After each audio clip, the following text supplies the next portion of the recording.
tardes a todos. Gracias por estar con Coparmex, Zona Metropolitana de León, en el segundo webinar del día de hoy. Gracias a todas las personas que se están conectando y las personas que nos están viendo a través de nuestra plataforma de YouTube, donde les recordamos que ahí es donde están guardados todos los webinars de los últimos, por lo menos de los últimos 2 años.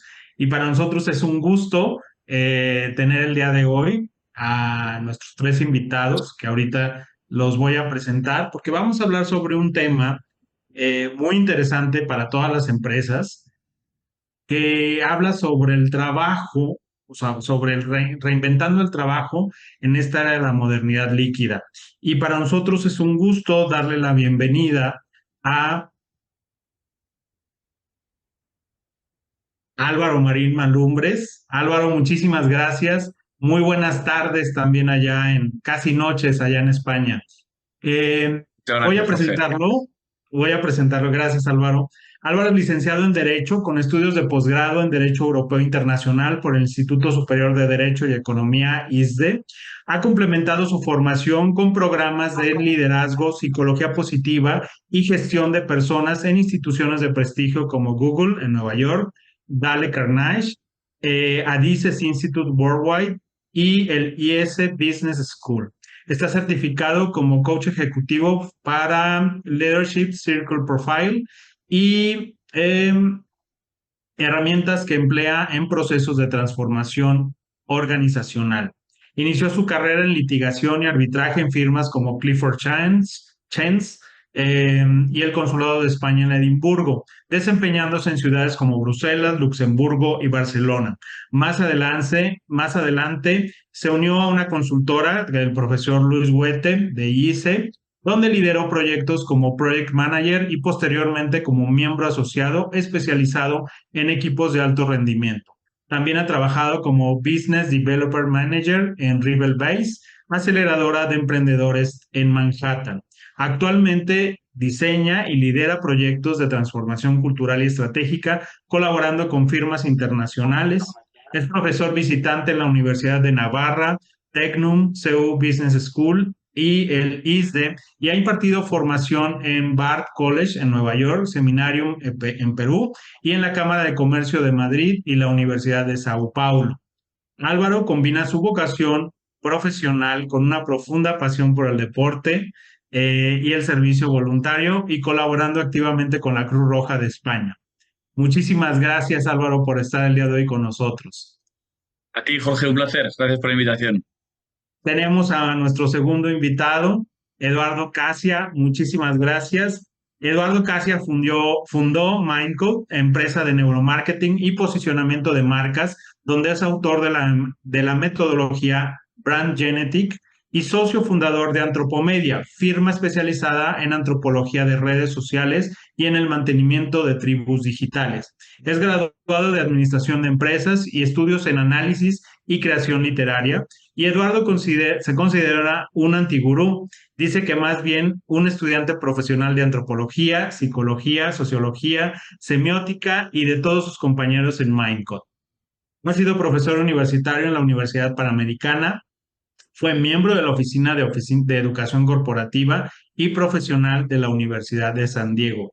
Ha escrito cientos de artículos sobre marcas y temas de comportamiento social en publicaciones como Expansión, Reforma, Mural, El Norte, La Jornada, en donde cuyos contenido ha servido para la reflexión social. Como conferencista ha participado en cientos de eventos en más de 10 países y sus aportaciones e ideas han ayudado a cientos de marcas, muchas de las cuales están dentro de las 500 empresas de Fortune. Muchísimas gracias, Eduardo, por estar el día de hoy con nosotros también. Gracias a ti por la invitación, Jorge, muy amable. Y para moderar esta plática, el día de hoy está con nosotros Roberto Bonilla. Él es copiloto organizacional e innovador inusual. Es consultor de empresas, ONGs y gobiernos en temas de innovación, estrategia y rediseño organizacional, gestión del cambio, sucesión de directivos, diseños naturales y sostenibilidad. Él es ingeniero mecánico, administrador y cuenta con una maestría en ingeniería mecánica y manufactura por el TEC de Monterrey, Campus Monterrey.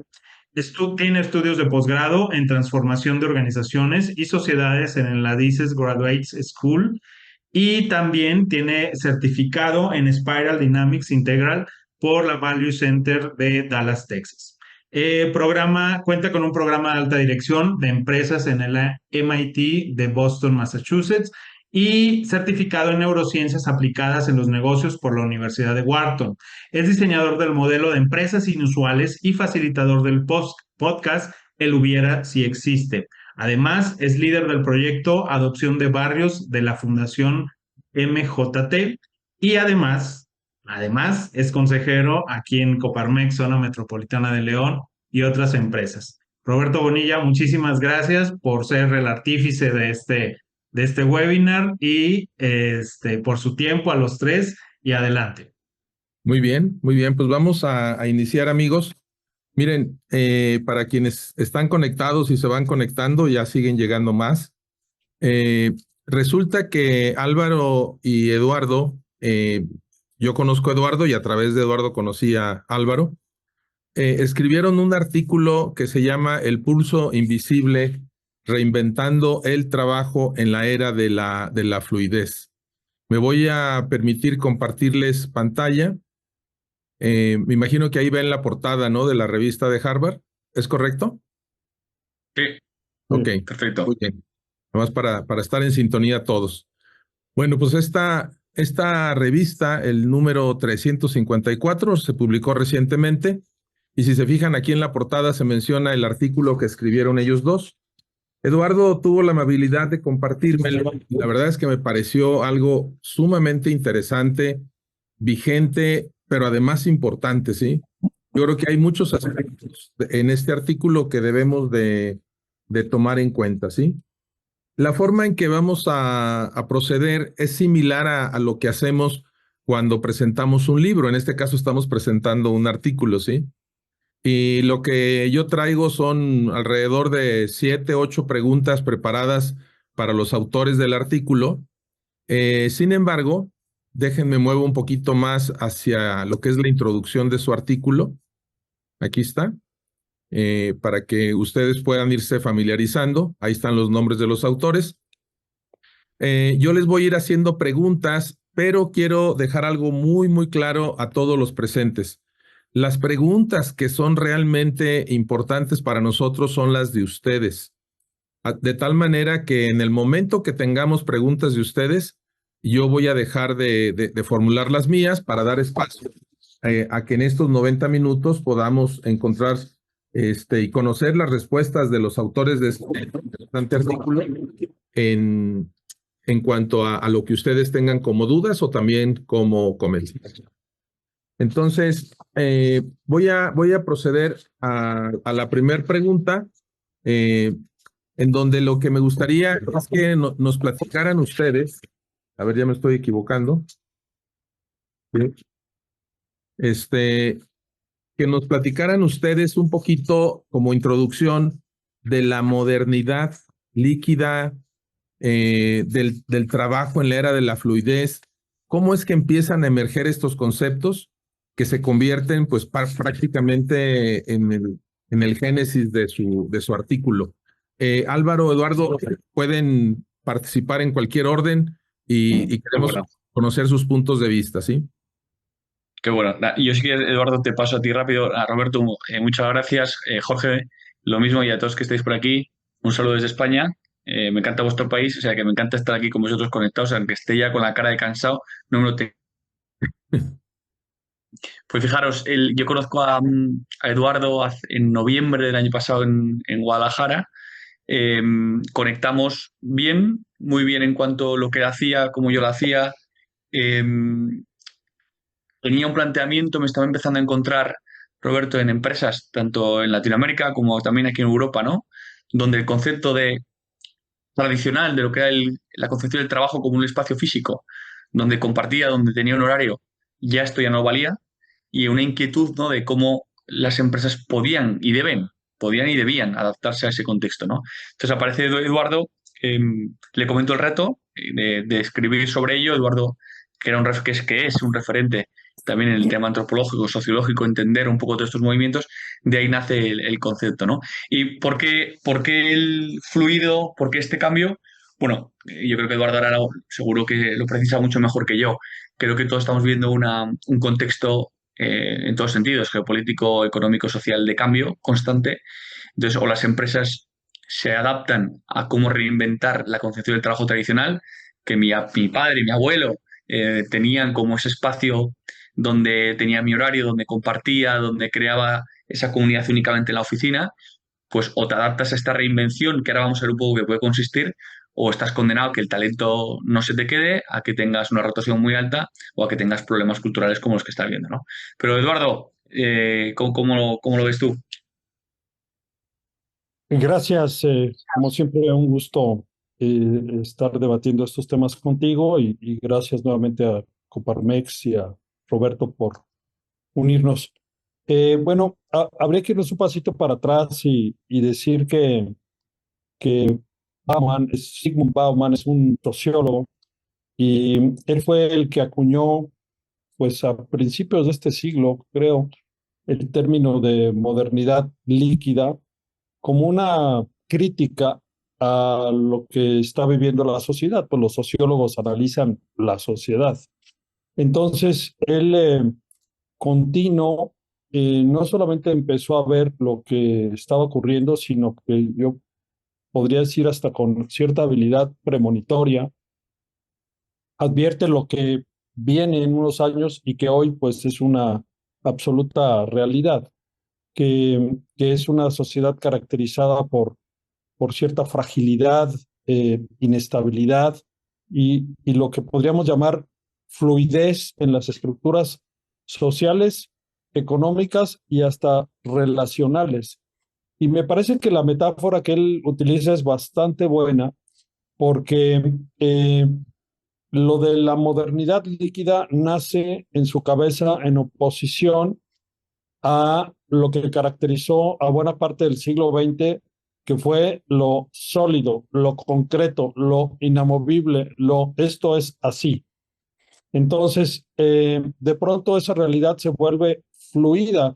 Eso quiere decir que, pues, si tú tienes algo sólido en las manos que de repente se te hace líquido, pensemos en un hielo, pues no hay manera de que puedas detener la totalidad de esa materia una vez que está fluida. Entonces, Bauman establece esa característica en donde pues empezamos a ver estas cuestiones, ¿no? De que nada permanece, todo se disuelve, se reemplaza, se desecha rápidamente, lo que está en boga ahorita ya no está al rato y pues las realidades cambiantes. Y en ese cóctel de cambio, pues si le echamos el tema, por ejemplo, Trump, para ponerle, pues no sal ni pimienta, para ponerle picante a la plática, pues todavía más cambiante, ¿no? Entonces, lo dejaría hasta ahí, Roberto, para darte Gracias. a Sí. que continúes con tu exploración. Vamos a la segunda pregunta. Todavía no hay preguntas de la audiencia. Están calentando motores, conectando neuronas como debe de ser.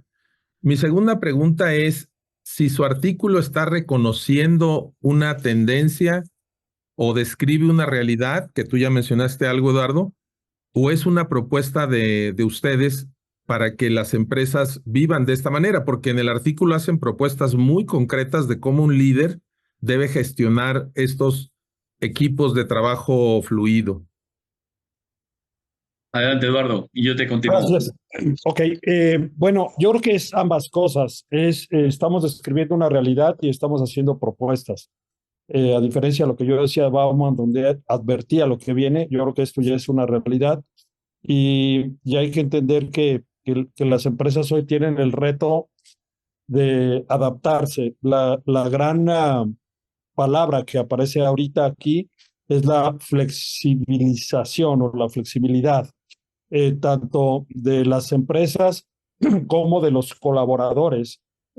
Y pues esto lo podemos ver si le hago alguna pregunta provocadora a la audiencia, ¿no?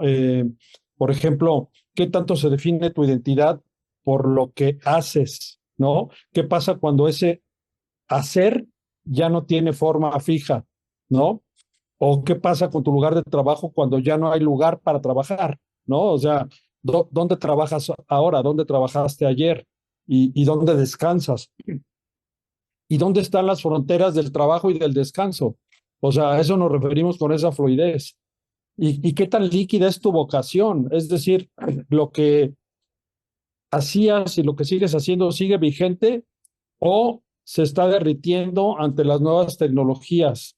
Entonces, las empresas y los colaboradores son quienes tienen hoy los retos, no solamente una de las partes.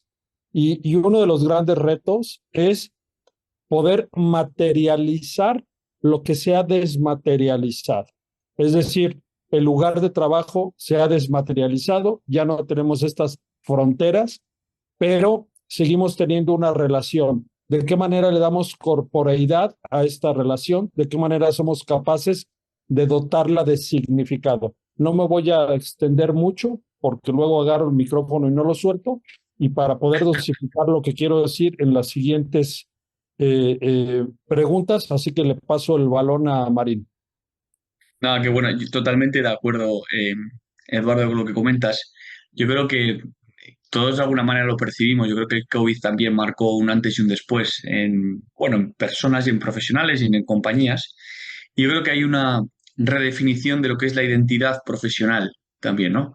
Al final, todos tenemos una identidad personal con la que me identifico y hay una identidad profesional.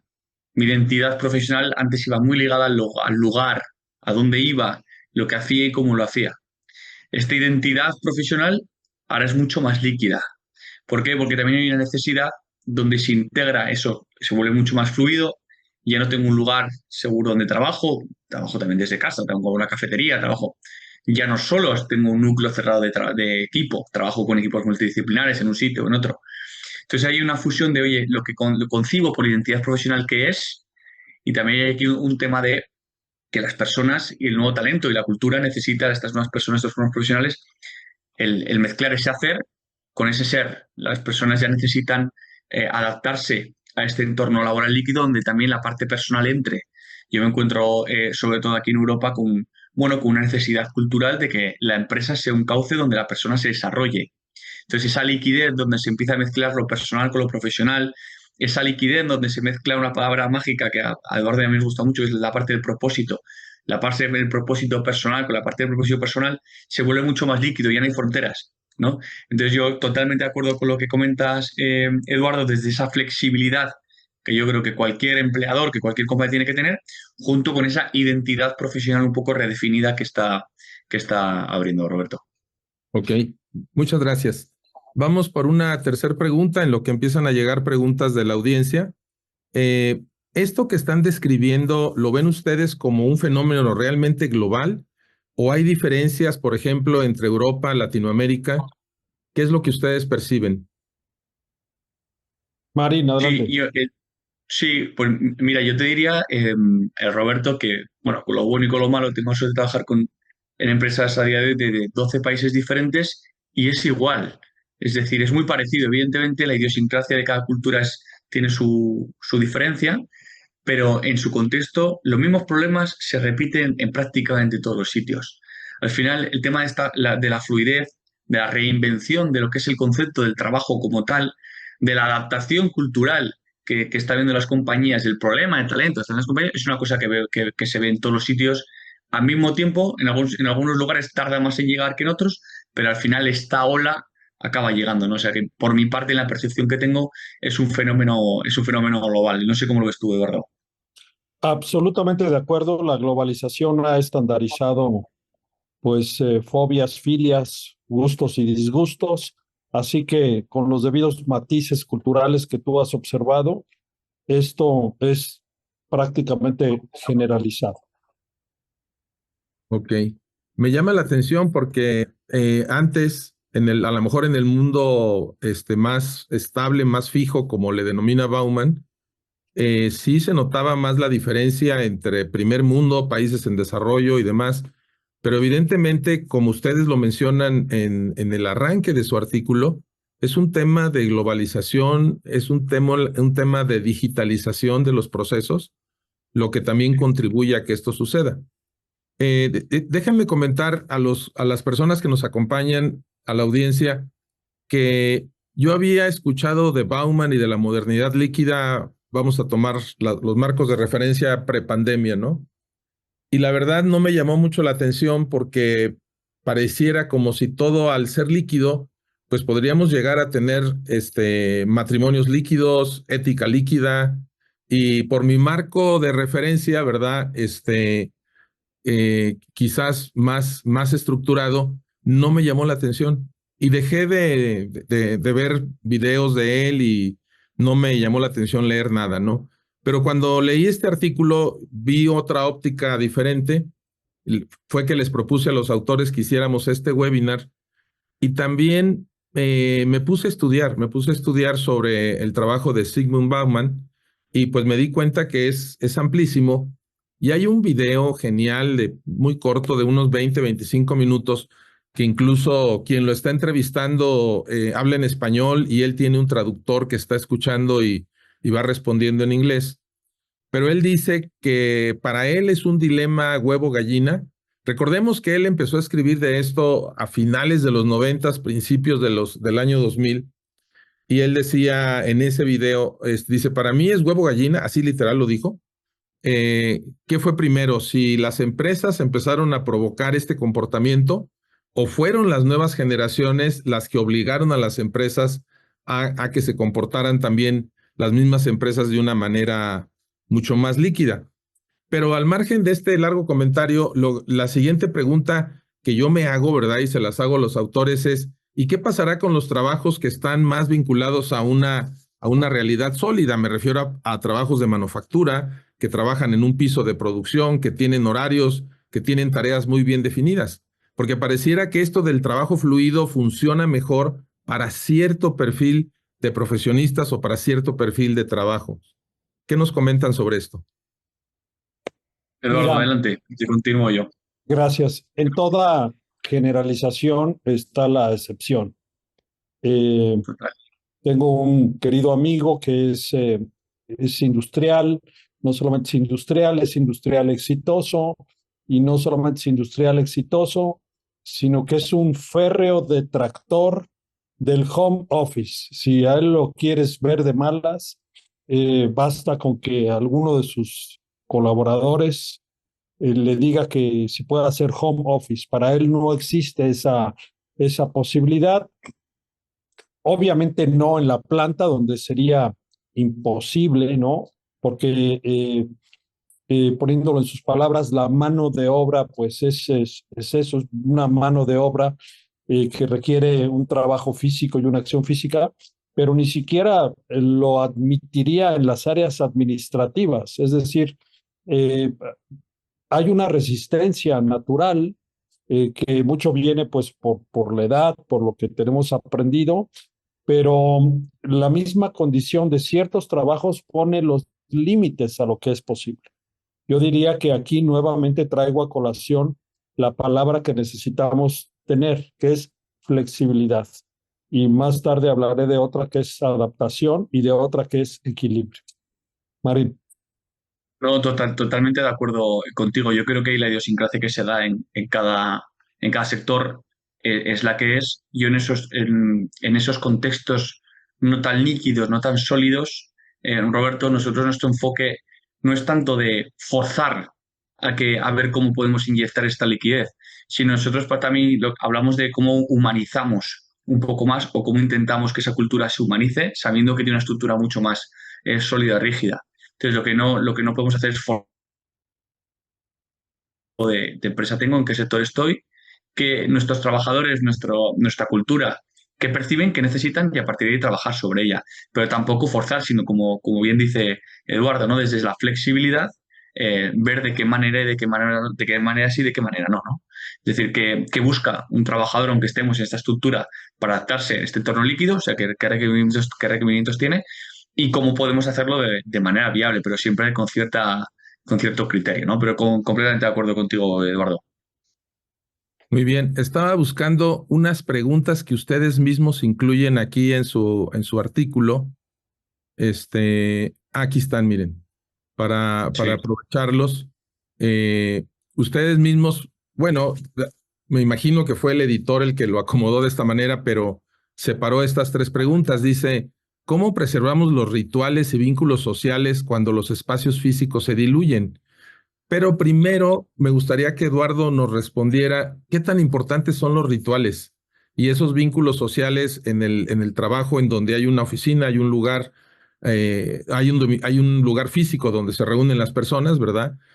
Lo típico que manejan en Estados Unidos, las pláticas alrededor del dispensador de agua o de la pequeña cafetería que puede haber en las oficinas, ¿no?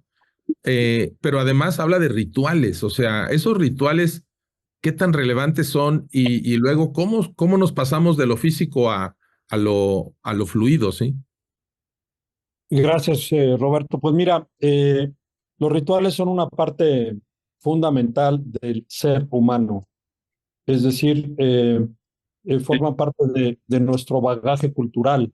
No puede haber sociedades, comunidades, empresas, grupos sin rituales, sean conscientes o no, les llamen rituales o no, pues es el conjunto de prácticas, de repeticiones cotidianas o excepcionales que de alguna manera nos hacen sentir lo esperado, nos dan identidad, nos dan este sentido de ubicación, nos conectan con el lugar, nos conectan con el propósito.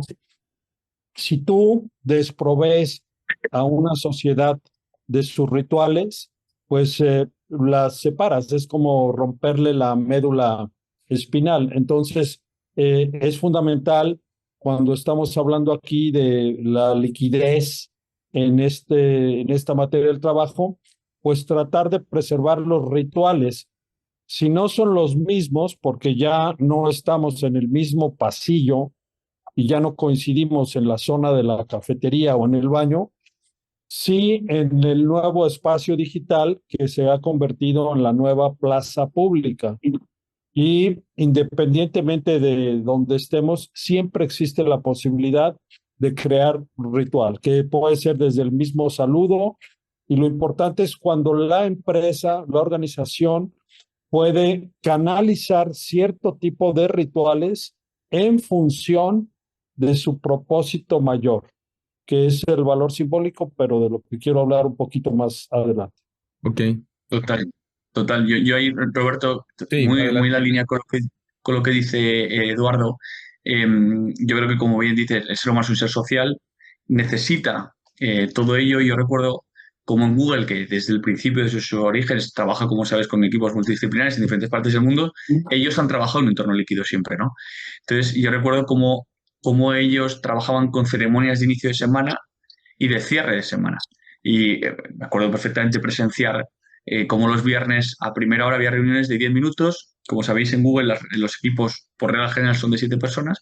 Nos conectábamos 7 personas y en 6-7 minutos contestábamos a 2 preguntas. ¿Cómo me siento hoy en una palabra? ¿Y qué puede hacer el equipo por mí? En esa reunión, en ese ritual que había, nadie comentaba al resto del equipo. Era una reunión donde informabas. ¿Cómo me siento hoy en una palabra? Pues hoy me siento bien. ¿Y qué puede hacer el equipo por mí? Oye, pues seguir estando cuando me necesita. Siguiente. Hoy me siento regular porque mi hija no me deja dormir. ¿Qué puede hacer el equipo? No llego a presentar este informe. Si alguien me puede echar la mano, lo agradezco. Siguiente. Entonces, una ronda muy rápida, ¿no? Esto, recuerdo la manager que lo gestionaba, lo hacía el ritual tenía un perseguido un fin uno, que se crease una cultura de confianza y vulnerabilidad, aún en un entorno donde nadie se le conocía físicamente. ¿No? Era un entorno donde todos estábamos conectados y era una manera de cómo generamos un ritual, la manera para crear comunidad, conocernos presencialmente, ¿no? Entonces, este tema de los rituales digitales yo creo que son clave, ¿no? Un poco en lo que estaba diciendo, conforme a lo que estaba diciendo Eduardo Roberto. Claro. Sí, de hecho, por ejemplo, hay empresas, ahorita te doy la palabra, Saray. Hay empresas que una vez al mes se celebra todos los que cumplen años en el mes, ¿no? Y ese es un ritual, y ya lo saben y lo esperan y lo disfrutan, ¿no? Y es romper un poco la rutina, tomarse un pedazo de pastel y demás, ¿no? Y aquí pues hay que encontrar los equivalentes para tener rituales sustitutos, ¿no? Saraí Moreno nos pide la palabra. Adelante. Hola, ¿qué tal? Muy buenas tardes ya. ¿Me escuchan? Sí, adelante. Ok. Bueno, primero que nada, yo soy emprendedora, mucho gusto. La verdad es que me gusta muchísimo estar aquí. Y mis preguntas son, ¿cuál fue el estudio de mercado para llegar a esta conclusión? ¿Cuáles fueron las métricas? ¿Fueron empresas transnacionales, internacionales, locales en el país de México? ¿Y cuántos empleados tenían estas empresas a las cuales ustedes les hicieron estos estudios o cómo llegaron a esta conclusión? Súper. Bien, yo en mi caso, Zalai, cuando también le planteo a Eduardo un poco la problemática, un poco el reto del que estaba delante, nosotros junto con Tanco, que es una consultora, somos 30 socios, estamos en 8 países, eh, nosotros solemos hacer una encuesta de cierre de año principalmente con las compañías que trabajamos en agregado, 100, 120, pues creo que eran 120 empresas, que eran las mayores preocupaciones o frenos que se están encontrando, digamos, en su día a día dentro del tema de cultura, ¿vale? Nosotros estamos muy centrados en el tema de cultura y talento. Entonces, nos salió como una principal preocupación el tema de la flexibilidad laboral, el tema de cómo compaginar la libertad versus la seguridad, un poco este dilema, ¿no? Y un poco una inquietud generalizada en los directivos que nos contestaban era el tema de cómo se estaba reinventando el tema de la concepción del trabajo, ¿no? Entonces, a través de nosotros, bueno, pues percibir, digamos, esa necesidad, lo que hicimos fue ir compartiendo entre los distintos compañeros, todas las diferentes empresas, en nuestro caso, que estábamos trabajando, best practice que estaban funcionando, no funcionando, qué tipo de liderazgo estaba funcionando, no estaba funcionando, y de esta manera un poco más desde la práctica, no tanto desde el estudio puro, sino más desde la práctica del feedback que estábamos recibiendo, pues transmitirlo, ¿no? En concreto, en nuestro caso teníamos mucha muestra, sobre todo de Panamá, Perú, Colombia y una parte de México que conocía mucho por Ignite en Guadalajara y por Adices Institute también que está en Guadalajara.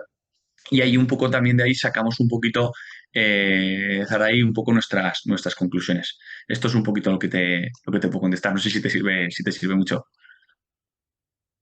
Sí, sí me sirvió. No sé si puedo realizar otra pregunta o le Si cedo si a quieres, haz José. otra pregunta y luego le pasamos la palabra a José Luis Basurto. Ok, excelente. Y bueno, para esto ya me habían contestado, no sé qué tantas prácticas diferentes haya. Por ejemplo, yo tengo una comunidad virtual en redes y fíjate que es bien complicado el hecho de seguir manteniendo la comunicación, ya que hay gente, mi equipo de trabajo tiene, tenemos una comunidad de crecimiento de cuentas de TikTok, de Instagram y todo eso, y nos apoyamos.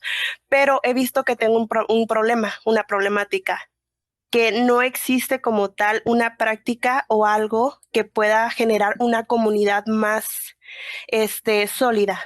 O sea, sí existe, nos apoyamos y todo, pero de repente el grupo está bien muerto y yo estoy así como que, diablos, ahora como que, ¿qué prácticas yo podría para solidificar esta comunidad?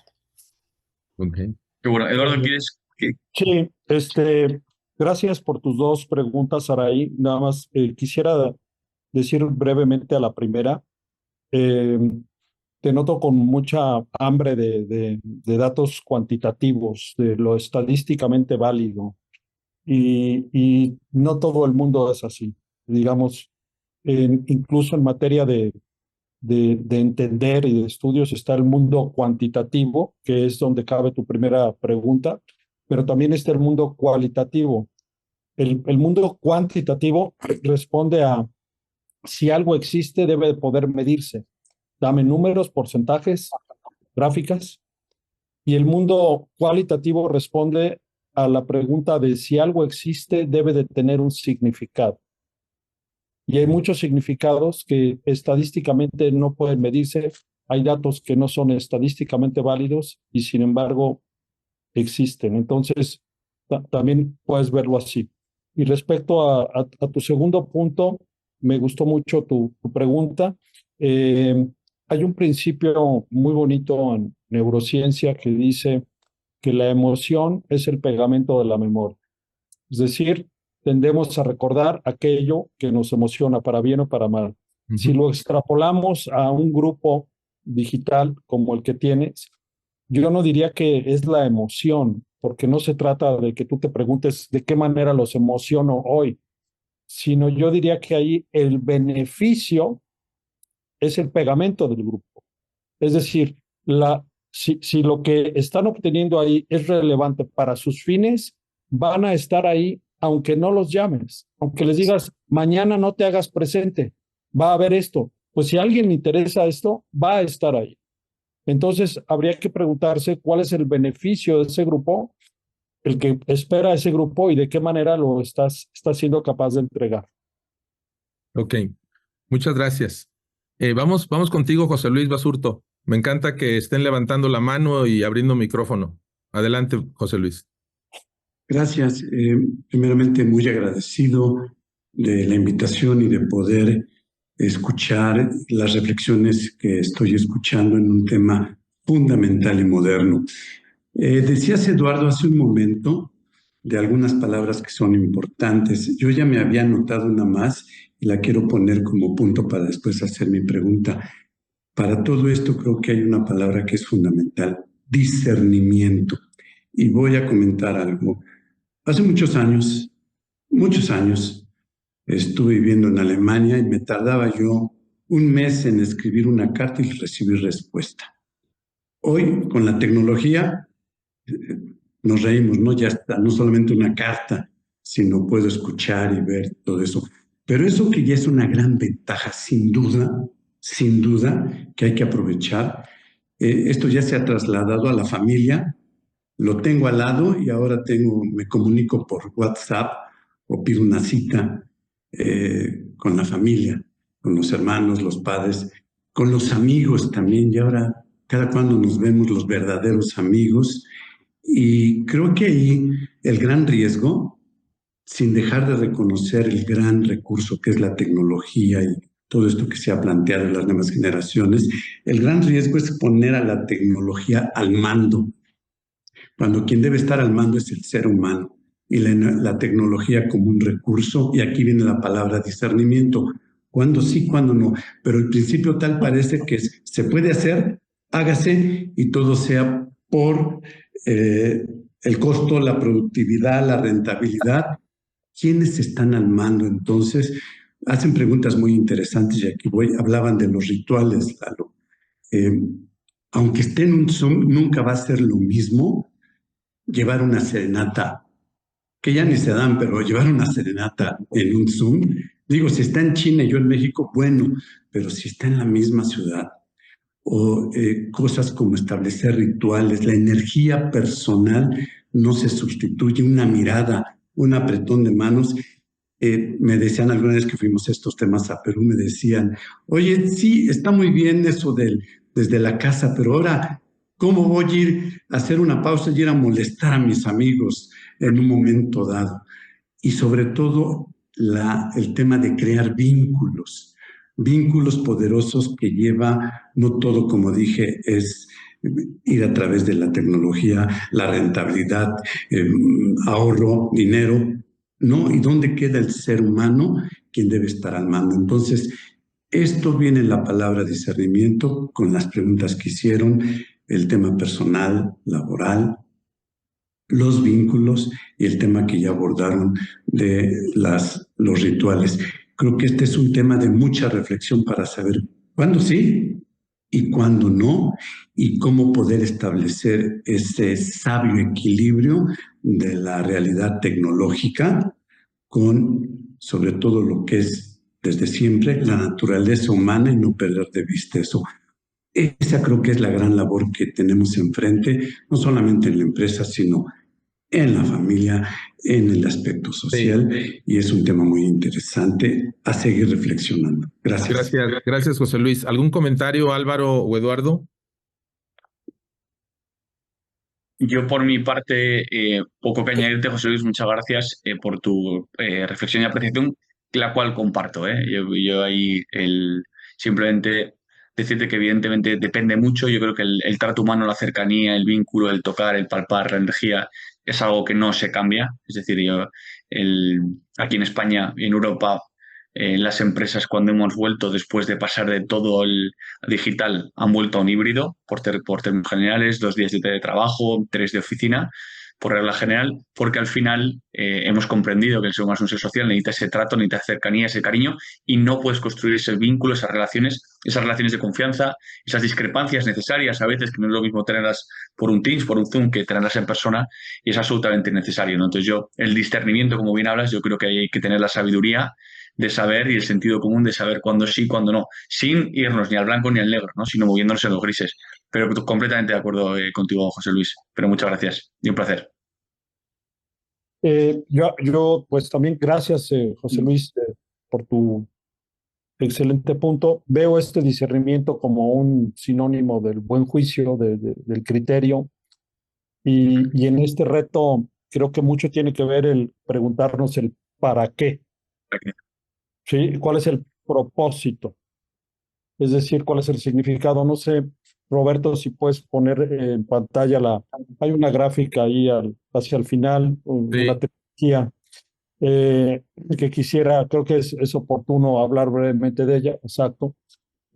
Pues toda propuesta de valor, pero incluso todo lo que valora el ser humano, pues antropológicamente tiene, digamos, tres vertientes. Primero está la vertiente funcional, que es decir, esto funciona para qué y para qué lo quiero, ¿no? Ya, ahí hablamos nada más de funcionabilidades, de materialidades.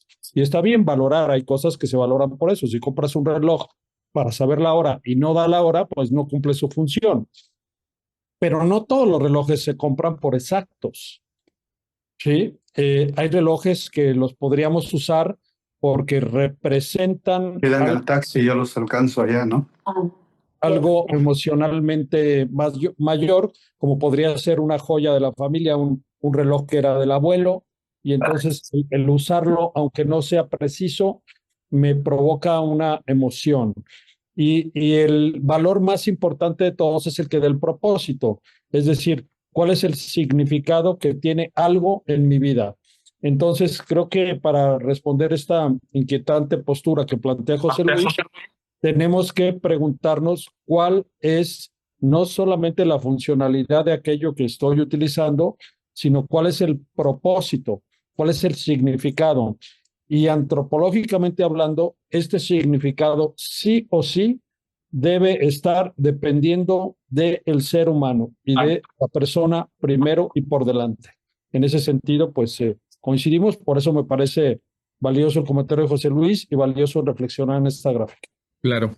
Les voy a pedir que si no estamos ahorita interactuando con los expositores, cerremos nuestros micrófonos porque de repente se mete algo de ruido que nos contamina. Muchas gracias, Eduardo. Algo que me llamó la atención en el artículo, pensando, por ejemplo, en equipos que trabajan de esta manera fluida, ¿verdad? Más virtual, desubicada, por así llamarlo, es de que conviene que a lo mejor una vez al mes se encuentren en algún coworking, porque también hay empresas que ya desaparecieron las oficinas, sí, completamente. Entonces decir, oye, el lunes en la tarde nos vemos en este coworking, trabajamos, coincidimos, nos vemos, ¿verdad? Y por qué no, hasta nos abrazamos, nos saludamos para tener ese contacto humano. Lo que se me hace grave de lo que menciona José Luis es que ciertamente en ocasiones, incluso en la oficina, yo tengo un compañero al lado y le estoy mandando un mensaje de WhatsApp en lugar de decirle directamente lo que necesito, ¿verdad? O lo que requiero de la persona. O sea, como que nos vamos un poco a los extremos, aun cuando estemos físicamente en el mismo lugar. Quisiera aprovechar, precisamente nos pediste, Eduardo, que hablaras de esta propuesta de valor, pero ya que la tenemos aquí, me gustaría que los dos subrayaran la importancia de este valor simbólico, el valor funcional y sobre todo el valor emocional que también entrelazaste, Eduardo, cuando le respondiste a Saraí. Adelante, Eduardo, dispara. Gracias.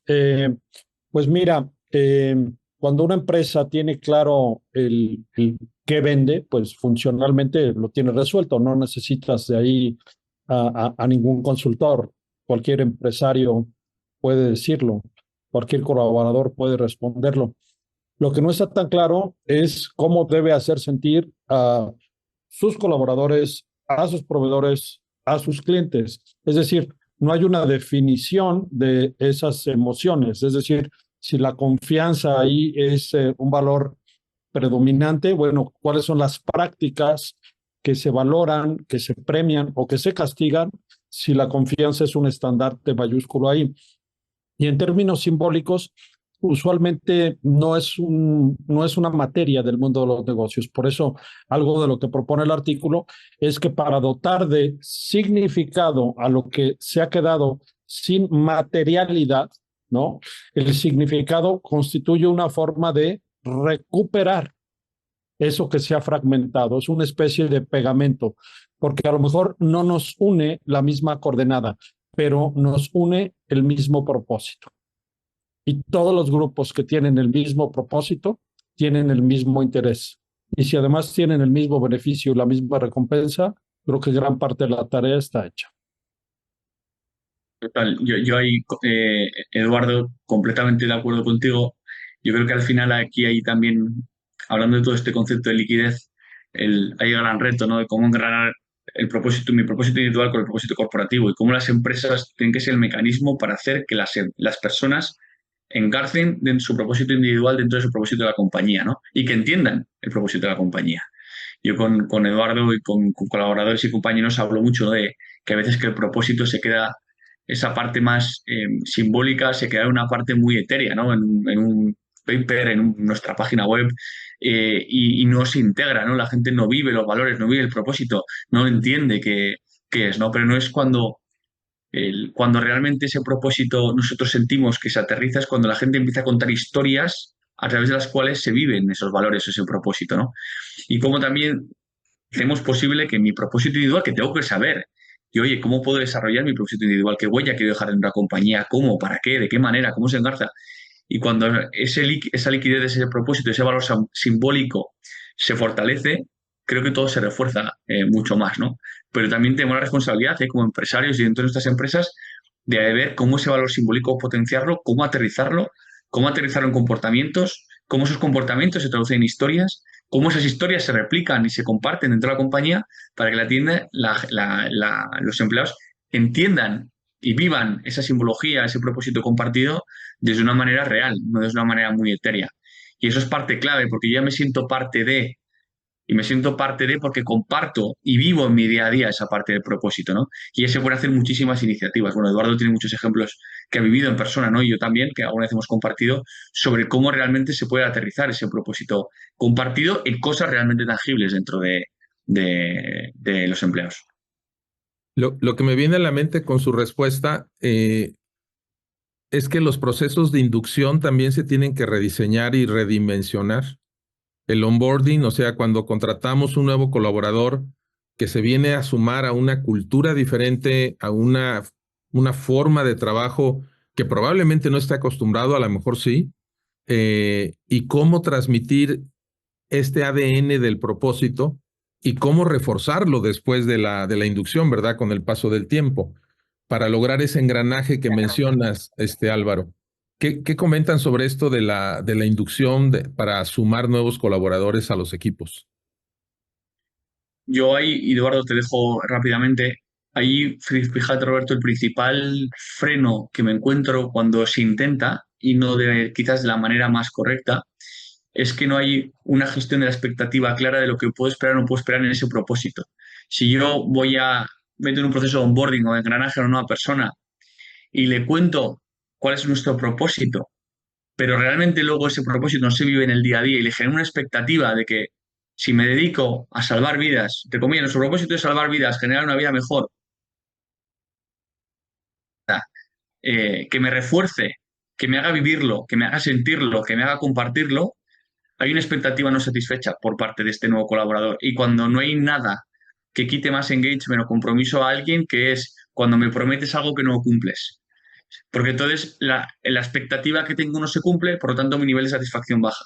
Entonces hay que tener muchísimo cuidado en esos procesos de onboarding o de engranaje, de ser muy, muy realista en base a qué compartimos, qué no compartimos respecto al propósito, y luego saber aterrizarlo, ¿no? Y ser coherente respecto a lo que decimos versus lo que hacemos, porque si no puede jugar en nuestra contra en muchas ocasiones. Claro. Eduardo. Mira, yo considero que uno de los más grandes obstáculos para que una cultura pueda vivir todos estos elementos y que no solamente estén en un póster, en el pasillo o en un manual, es que haya la claridad contundente, es decir, no se requiere nada más que sea claridad, sino que tiene que ser contundente de cuál es la gran promesa central de la empresa, ¿sí? Es decir, si la empresa tiene nada más una única misión, ¿de qué forma puedes verbalizarla para que todos, absolutamente todos, la tengan presente y cuando se les pregunte a todos la puedan contestar prácticamente de idéntica forma? Me atrevería a decir que una de las preguntas más complicadas que le puedo hacer a un empresario, independientemente de su nivel directivo de estudios, es explícame el propósito de tu empresa, pero como si yo fuera un niño de 8 años y te tengo que entender. Y cuando tú me respondas y utilices una palabra que sale de mi comprensión de 8 años, te voy a poner cara de ¿qué? No voy a entender. Y no se imagina la cantidad de veces de que esta persona empieza a hablar y de pronto avienta un distribuir y de pronto avienta un concepto de negocios que es totalmente inaccesible para una criatura de 8 años. Y cuando finalmente logra cribar esas ideas y llegar a un nivel de simplicidad brutal, hemos encontrado un propósito que dice, nunca lo había visto así, pero tienes razón. Y cuando eso se convierte en una especie de mantra colectivo, entonces empieza la tarea de materializarlo, de no olvidarlo y de hacerlo vivir. Totalmente, totalmente, Eduardo. Yo ahí, perdón, Roberto, de que te corte. Yo No creo hay que hay problema. son como dos fases. Primero tengo que articular, lo que dice Eduardo, lo tengo que articular de una manera que lo pueda entender un niño de 8 años y que todo el mundo hablemos el mismo lenguaje. Ok, lo tenemos claro. A partir de aquí es cómo lo articulo. Y en el cómo lo articulo, hay que ser también muy coherente sobre cómo articulo y sobre todo ser muy práctico. Porque, ok, lo tenemos claro, lo entendemos, pero no se puede quedar sobre un papel. Y ahí en la articulación va mucho de cómo hacemos, metemos comportamientos concretos en acciones concretas que desde ahí pueda vivir ese propósito. Para que no se queden solo lo comprendo y todos hablamos el mismo idioma y lo mandamos en los mails, que aparece en todos lados. No, ok, queda claro, pero a partir de ahora, ¿qué significa esto aterrizado en la práctica, ¿no? Y ahí se puede hacer muchas cosas. Yo os lo cuento brevemente. Yo recuerdo un cliente de una farmacéutica que su propósito era salvar vidas. Era un poco más complejo, salvar vidas. Lo entendemos todos. Estaba trabajando con una parte logística de la parte de España y Portugal. Y claro, a mí me decían, a mí Álvaro, que me cuenten que salvamos vidas cuando yo cojo una carretilla y estoy con el camión, carretilla, caja, pues perdona que te diga, pero yo esto de propósito, pues me puede entrar por aquí y me puede salir por aquí, ¿no? Pero fíjate qué interesante, Roberto, cuando de repente la compañía empieza a entender cómo hago para que esta parte tan importante y estos equipos comprendan cuál es su propósito. Pues transportaban cajas con medicamentos. Empezaron a poner en las cajas 3 colores. Rojo para medicamentos que iban a salvar a gente que estaba a punto de morir. Naranja para cajas con medicamentos de gente que estaba en el borde y verde para pacientes que no tenían riesgo. No contentos con ello, les hicieron una formación a todos los equipos de logística para que entendiesen qué productos transportaban, cómo se utilizaban, los llevaban a los hospitales, entendieron en que ¿qué ocurre? Empezaron a ver una dinámica de entender que era una pieza fundamental para salvar vidas. Entonces empezaron a contar historias que se documentaron como el libro de historias, en las cuales recuerdo que un compañero decía, yo recuerdo como en el COVID me llamaron 2 hospitales cerca de Valencia, aquí en España, me decían, Pepe, como este camión no salga con los medicamentos en menos de 14 minutos, se me mueren más de 120 personas. Entonces ahí comprendí cómo puedo vivir el propósito de salvar vidas desde mi pequeña pieza que soy desde esta ecuación, pero la cual es igual de importante que otras dentro del engranaje, dentro de la compañía, ¿no? Entonces, por eso de ahí el paso 2 de cómo creo comportamientos tangibles, iniciativas tangibles que generen historias con las que me pueda identificar de un par mío, de alguien como yo, de un compañero, porque a partir de ahí digo, ¿ves? Salvo vidas. Y ves, ahí aparece el valor simbólico reforzado porque comparto el propósito de la compañía dentro de mi mismo propósito, ¿no? Y eso es muy, muy poderoso. Está buenísimo, buenísimo el ejemplo. Me traes a la mente algo que viví en Monterrey hace muchos años en una empresa automotriz que fabrica autopartes y ensambla componentes. Y el director todavía vive él, ya no trabaja ahí, ¿verdad? Ya está retirado, pero era un líder que involucraba a toda la organización. Estamos hablando de cerca de 3,000 personas en todos los niveles de la organización, incluyendo el personal que está en la caseta de vigilancia, que normalmente es donde llegamos, pedimos el acceso, nos piden una credencial, etcétera, etcétera. Bueno, cuando este personal fue involucrado y ellos lo que difundían en aquel tiempo era un eslogan que decía calidad como forma de vida. Hoy esa empresa tiene como misión, como propósito, calidad como forma de vida. O sea, de ser un eslogan lo pasaron para acá. Y entonces el líder de este equipo de vigilantes que estaban rotando los 3 turnos y demás, pidieron hablar con el director, los recibió y le dijeron, tenemos 2 propuestas después de haber vivido esta reinducción, porque hicieron como una especie de reinducción. Tenemos 2 propuestas. Una es que no nos queremos llamar vigilancia, ¿sí? Entonces, ¿cómo se quieren llamar? Dice, queremos ser el equipo imagen, porque somos la primera imagen que recibe el visitante, ¿sí? Sea cliente, proveedor, persona que va a solicitar trabajo, es la imagen. Dice, y la segunda petición, quítenos estos uniformes de policía, ¿sí? Porque entonces no corresponde con una imagen de bienvenida y de calidez que queremos dar, precisamente sintonizado con la calidad de vida, ¿sí? Y les concedieron sus peticiones, pero hasta allá podemos llegar a mover precisamente lo que decía Eduardo, las emociones, de decir, oye, es que somos incongruentes con el concepto de calidad como forma de vida, ¿sí? Qué No bueno. sé si tengan algún comentario sobre esto. No, pues podríamos dar aquí muchísimos ejemplos. No voy a dar uno porque es muy largo, pero sí cuento uno que es como ya un lugar común de cuando están construyendo un templo, le preguntan a uno de los albañiles que qué siente de estar participando en la construcción de ese muro y él dice, pues es que yo no estoy construyendo un muro, estoy levantando una catedral. ¿Sí? Entonces, es el mismo objeto con diferentes significados. Significado. Eso es lo que cambia la visión. Sí. Y a reserva de que surgieran más preguntas, no veo en el chat más preguntas ni manitas levantadas. Quisiera que nos platicaran estos estilos de liderazgo, cómo es que los engranan, porque incluso mencionan ustedes, bueno, miren, aquí se alcanza a ver que dice, estos perfiles no son excluyentes, ¿sí? No son excluyentes, sin embargo, hay 4 estilos de liderazgo que ustedes están proponiendo para estos ambientes de trabajo fluido. Total. Yo, muy breve, y quien lo lea y tenga dudas, Eduardo y yo se lo contestamos encantado. Al final, este nuevo entorno líquido, Roberto y el resto, requiere un liderazgo, bajo nuestro punto de vista, mucho más empático y donde se fusionen 2 cosas. Yo creo que nos han enseñado a liderar desde el alto rendimiento, desde el hacer, desde la acción, desde el conseguir.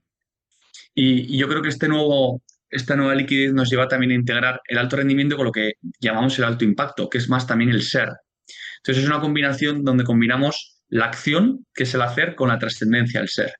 Entonces si mezclamos la acción, recuerdo que es el hacer, con el ser, la trascendencia, en mí y en los demás, se producen estos. Tenemos que empezar por nosotros y yo tengo que saber, tengo que ser un maestro, ¿no? En lo que hago, pero también tengo que ser un maestro en lograr colectivamente. Por eso la acción tiene que empezar porque yo sea un maestro desde el alto rendimiento interno, desde el delfín que le llamamos, desde la maestría desde el hacer, pero también a partir de ahí, desde que yo me construyo, desde el hacer soy un maestro, tengo que conseguir también colectivamente, ¿no? Desde el rugido del león que llamamos. Pero claro, eso es la manera tradicional en la que nos hemos movido, ¿no? Todos. Ahora bien, esta liquidez también integra incluir estos dos estilos de liderazgo después, que es el ser, la trascendencia. Yo primero tengo que conectarme conmigo mismo desde el ser, quién soy, qué quiero dejar, qué huella quiero dejar, y despertar por ahí la mariposa, ¿no? Entonces integro también, que es para mí importante, qué huella quiero dejar, cuáles son mis valores interiores, qué me mueve, qué no. Y a partir de ahí, desde que yo me impacto desde la trascendencia, también impacto desde el legado que quiero dejar colectivamente al resto, ¿no? Que es el águila, que es esa visión de largo plazo, que es la huella que queremos dejar colectivamente. Entonces, de ahí por eso hablamos que la liquidez nueva ya no requiere ser un maestro solo de lo que hago y lograr resultados, sino requiere también que mi parte desde mi ser esté trabajada para también impactar y dejar un legado colectivamente, ¿no? Y ser lo que llamamos un arquitecto de catedrales, que es cuando un arquitecto de catedrales hace años dibujaba un plano, nunca iba a ver esa catedral construida, pero aún así la dibujaba con la ambición y con el hambre de saber que eso iba a dejar un legado y una trascendencia. Entonces esto, por eso ahí combinamos, Roberto, y por eso no somos excluyentes, sino que te tienes que ir moviendo en los cuatro. Ya no solo en que seas un maestro en lo que haces y que logres resultados, sino que también te trabajes tú interiormente desde el autoliderazgo, desde el autoconocimiento, para a partir de ahí también hacer mejor a tu ecosistema, hacer mejor a tu equipo y por tanto trascender conjuntamente. De ahí por eso nacen estos estilos. Fabuloso. Algo que quisieras añadir, Eduardo, sobre estos estilos de liderazgo. María lo explicó muy bien. Yo nada más resaltaría el tema flexibilidad, que no es algo fijo y que tiene una característica de adaptabilidad muy marcada. Pensemos en la metáfora de lo que es una llave maestra. Una llave maestra se adapta a cualquier cerradura y la abre. Si tú en tu estilo de liderazgo no fueras una llave maestra y quisieras abrir la misma chapa con la misma llave, una va a abrir, pero otra no va a abrir. Entonces, esto depende del contexto y esta capacidad de adaptación pues requiere una capacidad de lectura, de entendimiento del contexto para saber qué parte de ti tiene que salir. Muy, muy interesante. O sea, quiero reconocer que a pesar de que leí el artículo varias veces, ahorita que lo explican me hace muchísimo más sentido. Y me voy a regresar a las preguntas que están aquí mismo en el artículo. ¿Alguna pregunta ya de alguna manera se respondió? Ahora, ¿por qué no la encuentro? Déjenme ver, donde estaban las 3 preguntas resaltadas. Sí, estaba un poquito más arriba, Roberto. Yo os tengo 5 minutos porque si no mi querida mujer me va a cortar en 3 pedazos porque tenemos una cena a la que no puedo faltar. Pero bueno, Eduardo seguro que puede continuar y yo me presto, vamos, aquí un servidor para quien quiera la duda que tenga, Pero entre que mi mujer me corte en 2, creo que lo entenderéis, pero que me presto para lo que necesite quien quiera, cuando quiera, vamos, sin ningún problema. Pero esto, si te vas, vamos a empezar a hablar del matrimonio líquido. Y del marido despedazado, ya no líquido. Eso es. Bueno, Eso es, no, de hecho, creo que acabas de dar un gran ejemplo, Álvaro, con lo que la circunstancia personal que estás viviendo, y es muy interesante, ¿no? Porque dentro de toda esta fluidez y liquidez, hay ciertas cosas en las que nos comprometemos, las cumplimos, ¿verdad? Y mantenemos esa parte fija, ¿no? Del compromiso, del valor. No, entendemos, Álvaro, y te agradecemos toda tu participación y nos quedaríamos con Eduardo. Una de las preguntas que ahora no sé por qué no la encuentro, pero lo que mencionaba Eduardo es cómo se puede vivir esa frontera, precisamente con el ejemplo de Álvaro, entre tus necesidades como persona, como ser humano, ¿verdad? En tu desarrollo personal, tu vida, tu familia y el entorno líquido, porque el entorno líquido puede ser extremadamente invasivo. O sea, nos podemos convertir en esclavos 24/7 del WhatsApp y del celular. Aquí están atendiendo temas del negocio, ¿no? Y aquí mencionaban cómo negociamos las nuevas fronteras entre lo laboral y lo personal. Bueno, ya Álvaro nos dio un ejemplo magistral, ¿verdad? Pero compártenos para no detenerlo cuando se tenga que ir antes de que lo hagan pedacitos. Yo al final, yo creo que somos personas. Nunca he comprendido cuando a mí desde chiquitito me decían, Álvaro, tú como persona eres persona, pero luego como profesional es profesional. Nunca he compartido esa tesis. Yo para mí soy 24/7 persona y profesional, quizás también porque vengo de una generación millennial, ¿no? Yo tengo 34 años, pero también lo veo en el contexto, en las culturas en las que me muevo. Yo creo que cualquier ser humano es persona y es profesional, es persona y personaje 24/7. Yo creo que es todo desde el sentido común, desde el criterio, desde saber qué es realmente lo importante para mí personalmente y qué es lo realmente para mí profesionalmente. Y ahí entra el sentido común, que el sentido común es algo muy complicado, ¿no? Parece a día de hoy, pero que es algo que debería primar, que es desde un clima de confianza, desde un clima de respeto, desde un clima de cuidado mutuo. Si yo tengo claro cuáles son mis objetivos, qué quiero, qué no quiero conseguir, pues bueno, con cierto criterio, ¿no? Pero sí que es cierto que esa frontera entre lo personal y lo profesional es muy líquida, ya es muy híbrida, ya no es trabajo o vivo, es no trabajo y vivo simultáneamente. De hecho, está vibrando mi móvil, que mi Sí. mujer se llama Rocío, pero le he dicho que le prometía que en 5 minutos estaba, ¿no? Pero yo, entonces, para que tienes un claro ejemplo, ¿no? de lo que estoy contando, ¿no? Yo, por ejemplo, mi trabajo y vida va de la mano. Entonces, con cierto criterio, yo creo que las fronteras se han roto, ¿no? Que es muy difícil porque ahí es donde acaba uno y donde acaba lo otro, ¿no? Y ahí entra un gran reto de, oye, pues que poner líneas rojas, marcar estándares y a partir de ahí yo creo que es un poco el criterio. Pero bueno, Eduardo seguro Sí. aquí puede apuntalar porque igual yo soy víctima de esta liquidez, Mira, de esta liquidez también personal antes, profesional, ¿eh? antes de que te vayas, Álvaro, escribieron un comentario que pensaban que esto que estás a punto de vivir con tu esposa solamente pasaba en México. Dice, oye, qué raro, yo pensé que nada más era en México, pero parece ser que las esposas no tienen tanta liquidez y van Nada, sobre compromiso, ¿no? Sí, no hay liquidez, no hay liquidez posible. Así que nada, aprovecho para darte las gracias, Roberto, a Coparmex igual, Eduardo, como siempre, un placer. Zara y José Luis, al resto que habéis participado, los que estáis escuchando, un placer. Un servidor, yo os dejo por aquí mi link y me podéis buscar lo que queráis, cualquier duda, lo que necesitéis. Pues bueno, aquí un servidor desde España y ojalá perfecto. uno de vosotros os pueda conocer pronto. Fuerte abrazo y muchas gracias. Muchísimas gracias. Hasta Un luego. Ay, Gracias. no, abrazo. fluye por tu vida. Sí. Este, ¿quieres redondear estos comentarios, Eduardo? Pues mira, esa negociación, ¿no? De las fronteras entre lo laboral y lo personal, pues yo creo que requieren la convergencia de varias voluntades, ¿no? Por uno es pues la de la corporación, la de la empresa. Dos es la del el colaborador, pero también de aquellas personas en el contexto del colaborador. En el caso de si estás trabajando desde tu casa, pues evidentemente también se requiere la participación de las personas que están allí en tu contexto, de tu familia, ¿no? Entonces, esto es como estudiar una de esas duras maestrías en donde diferentes partes necesitan decir sí que lo haga para que suceda, porque si no, se traba, ¿no? Así es. Otro elemento que mencionan en el artículo, Eduardo, y probablemente no todos los presentes estén familiarizados o lo han escuchado, pero no lo han visto funcionar en la vida real. Hablan de gamification. A ver, ahora sí que literal en español, ¿con qué se come?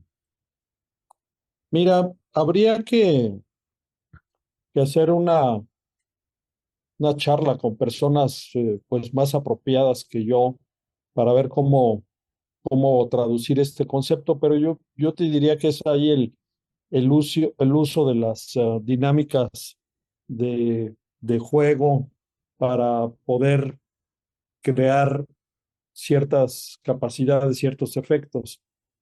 Les cuento una experiencia durante la pandemia. Eh, Tuve la oportunidad de participar en un curso.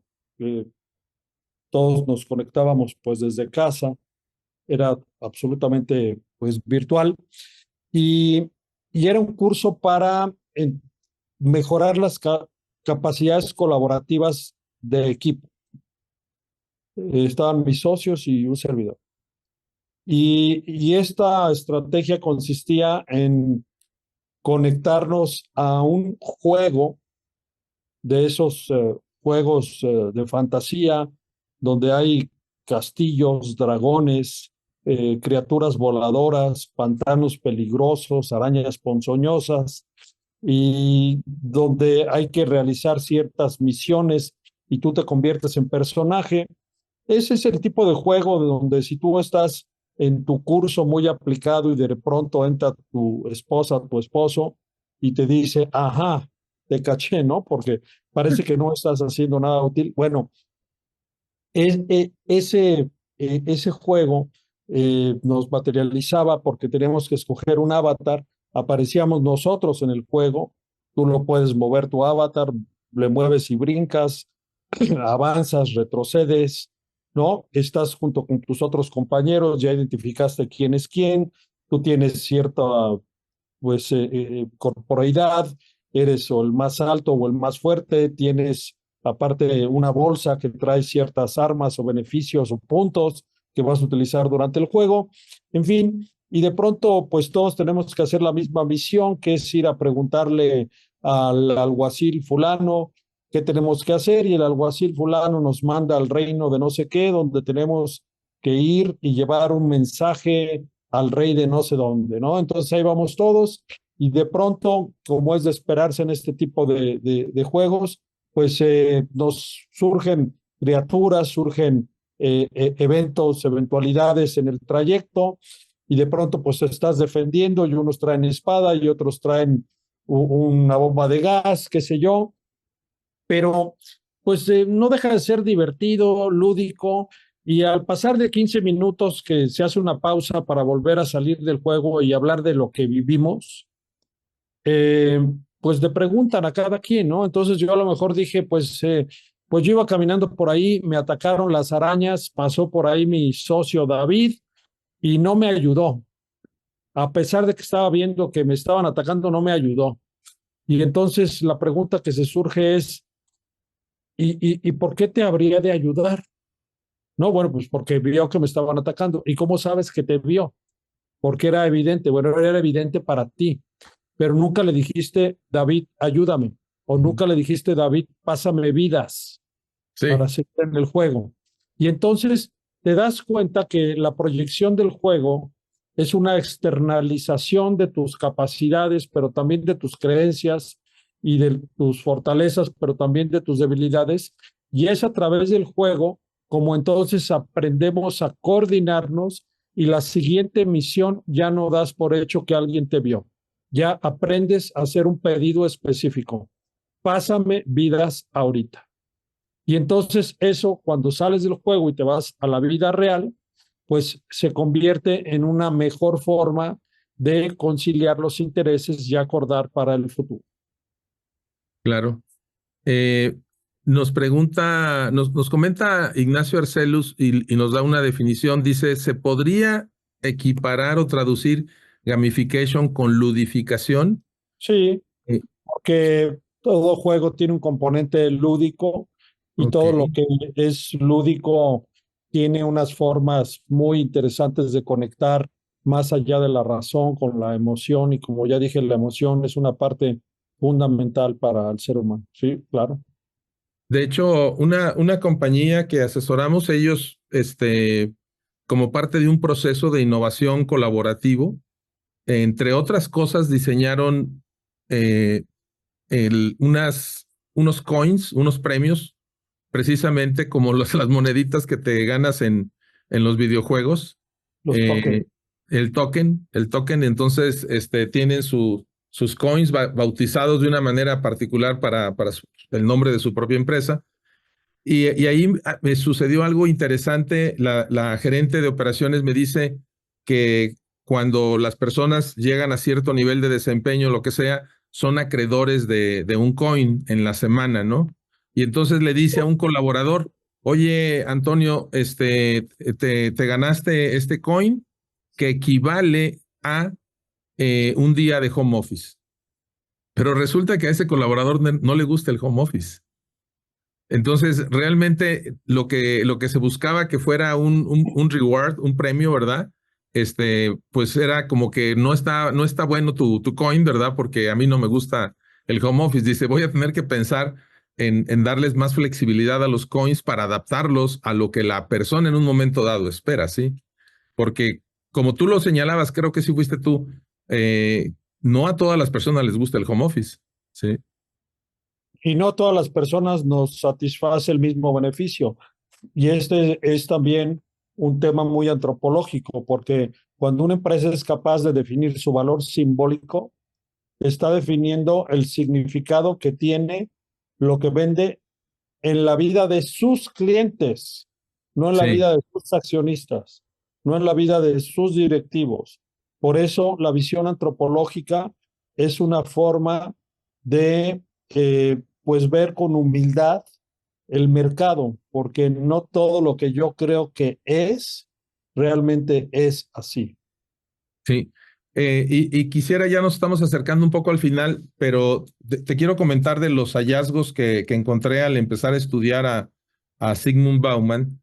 Y él reconoce que esta modernidad líquida, y hablando del trabajo líquido, también tiene algunas desventajas, como ya lo hemos ido comentando, y mencionaba que el tema del, por ejemplo, no hay un sentido de pertenencia en cuanto a un ingreso fijo, a unas prestaciones, a una antigüedad, y a algunas personas esa volatilidad les genera ansiedad, una ansiedad laboral, ¿sí? Que, por ejemplo, cuando una persona se autodefine como freelancer, pues ya la misma persona, su modelo mental y su modelo de negocio, por así llamarlo, está diseñado para cambiar completamente de compañía, de ambiente, de proyecto. Pero cuando una persona está con una expectativa más de una estabilidad laboral, pudiera ser que a este perfil de personas sí les genere angustia. Absolutamente, y eso pues depende de cada quien. Es como las personas que aman ir de vacaciones a la playa por la arena, por el sol, y quienes amamos ir a la montaña por exactamente lo contrario, ¿no? La nube, la lluvia y la sombra. Ujú. Así es. Pues amigos, estamos acercándonos al final. Hay oportunidad para que formulen alguna pregunta, ya sea por escrito o levantando su mano, abriendo su micrófono, para capitalizar estos minutos en los que estamos concluyendo este proceso. Y doy oportunidad a que alguien levantara la mano o escribiera. Voy a formular una última pregunta que hemos platicado en otras ocasiones, Eduardo, y tiene que ver con la insistencia en las organizaciones de poner en las vacantes cuando las presentan en las plataformas para que las personas se postulen, o en los descriptivos de puestos, el que se espera que la persona sea resiliente, que en ocasiones me recuerda un poco a la versión anterior, que mi hija fue la que me hizo ver ese detalle, de que poníamos en las vacantes que la persona tenga habilidades o capacidad para trabajar bajo presión, ¿no? Eh, ¿Tú qué piensas de este tema de que esperemos resiliencia de todas las personas que contratamos? Pues mira, pienso dos cosas. Antes de escuchar lo que tú piensas del tema y después de escuchar lo que tú piensas del tema, que ahorita seguramente lo vas a comentar, porque voy a empezar con tu visión, si es que lo entendí bien. Tú dices, es que deberíamos de mejor atacar las causas que provocan esa presión para que la gente no tuviera que trabajar bajo presión y Así es, entonces no exactamente. perpetuar unas condiciones de presión. Pero como Sí, no podemos eliminar esas causas, entonces necesitamos la capacidad, la resiliencia para que estas personas pues puedan reaccionar. A mí me parece que hay que nuevamente tener un equilibrio, hay que pugnar por eliminar las causas que establecen la presión, pero me parece que es imposible porque la vida está llena de presiones, de incertidumbres, de zonas grises, de, imprevisto.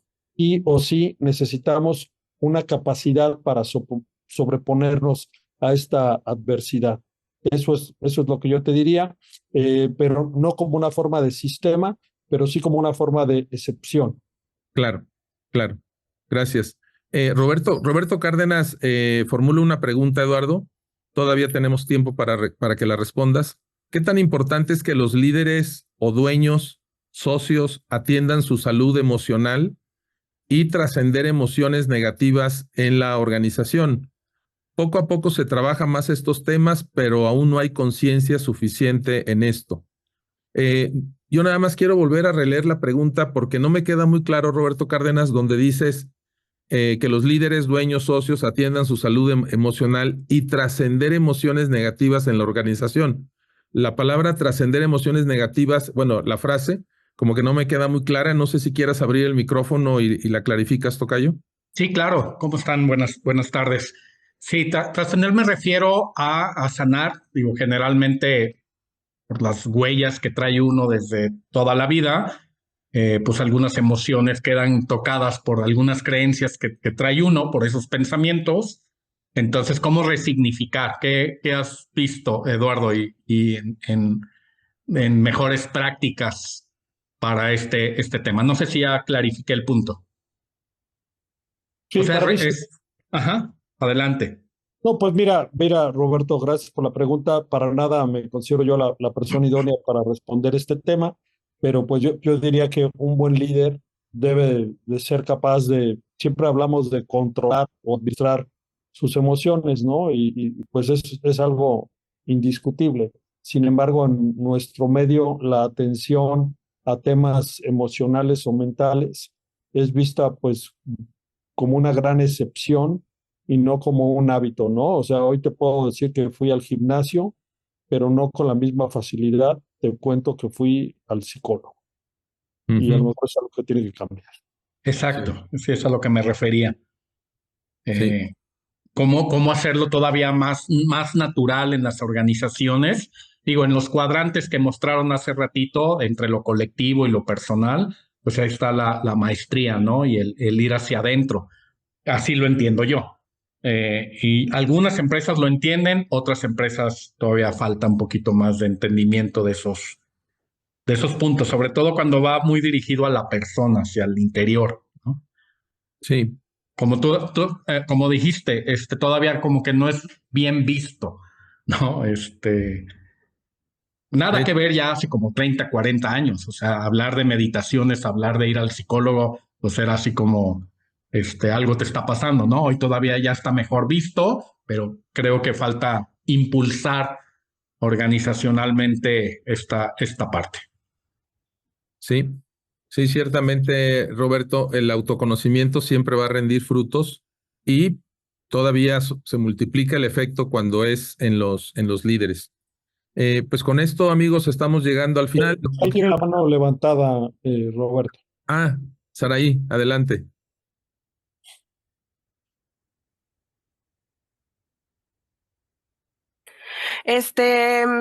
Roberto, por favor, ¿me podrías pasar la presentación donde estaban los cuadros de los diferentes tipos de liderazgo del delfín, león, mariposa, águila?